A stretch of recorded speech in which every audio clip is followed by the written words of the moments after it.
Today we are going to see variation of G with latitude.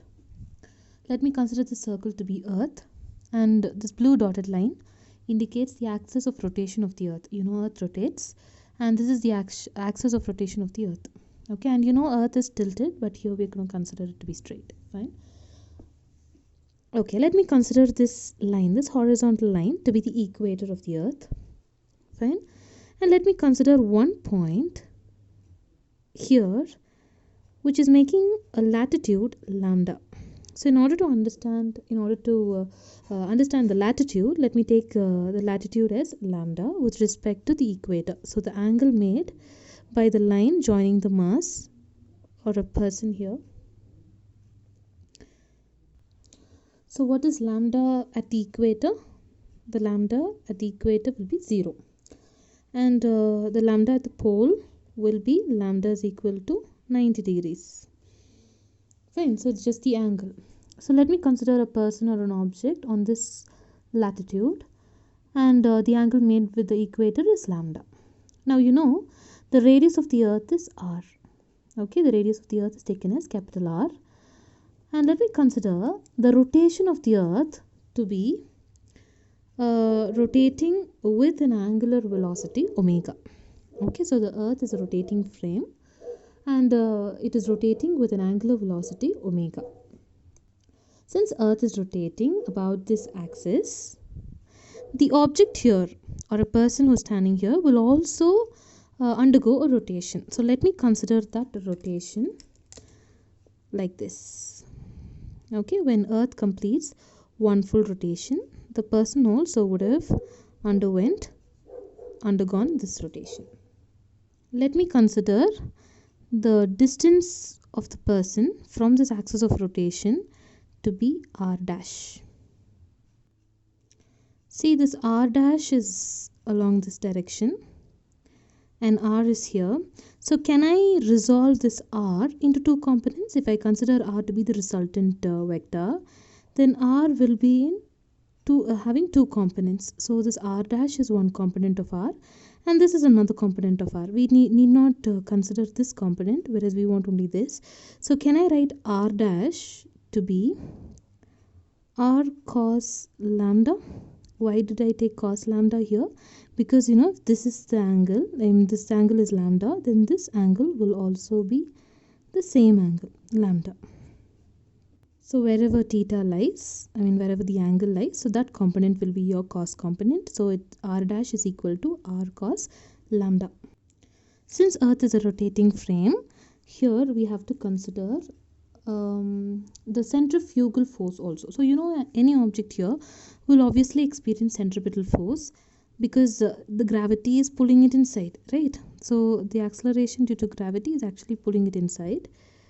It is pulling it inside, whereas the centripetal force will act inside and centrifugal force will be acting outside. Okay, because it's a non-inertial frame.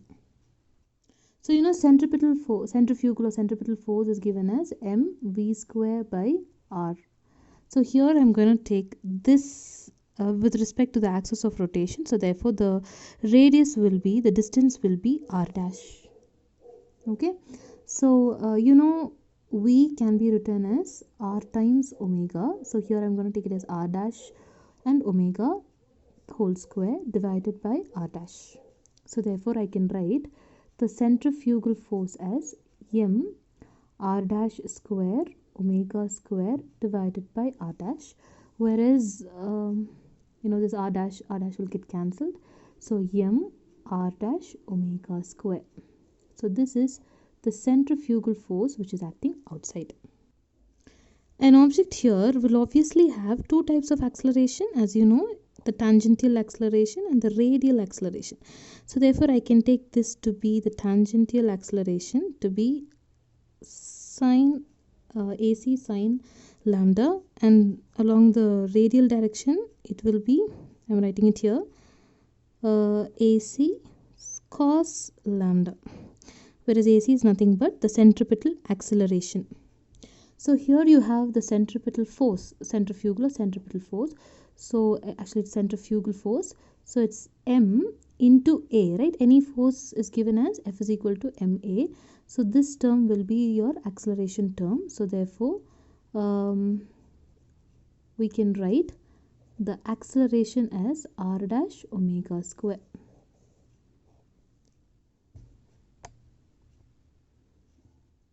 Therefore, I can write this as r dash omega square cos lambda.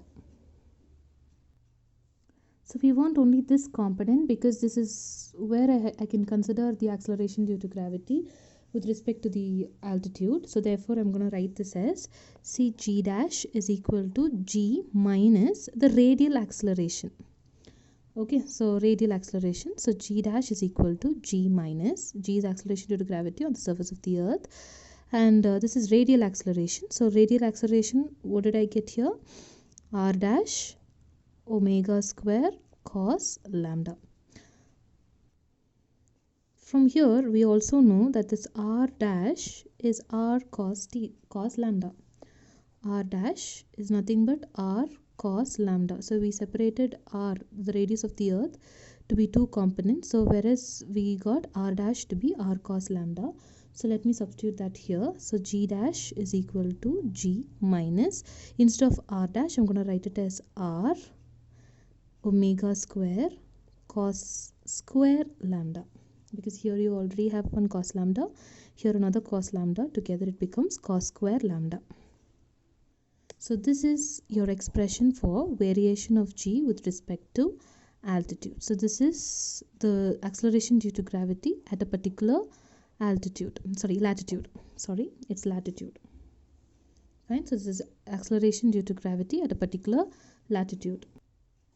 From this expression, we can find what will be the acceleration due to gravity at the poles as well as at the equator. Okay, so at the poles, what will be acceleration due to gravity? You know, lambda is equal to 90 degrees. Am I right? According to my diagram, lambda will be equal to 90 degrees. So therefore, g dash is equal to g minus r omega square cos square 90 degree. So cos 90 is 0. So therefore, the acceleration due to gravity is at the pole is exactly equal to the acceleration due to gravity of the earth, which is nothing but 9.8. So at the poles, the acceleration due to gravity is exactly 9.8. Likewise, at the equator, we can write lambda is equal to 0, because from our diagram, if lambda is equal to 0.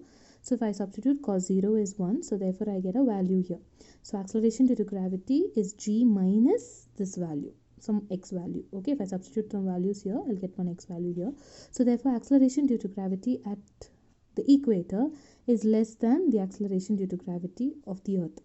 Okay, so therefore, at the equator, the acceleration due to gravity is less when compared to the poles. So at the poles, it's maximum. At the equator, it decreases. Okay, so from the equator, if you move to the poles, your acceleration due to gravity will increase. From the pole, if you move to the equator, your acceleration due to gravity will decrease. Thank you.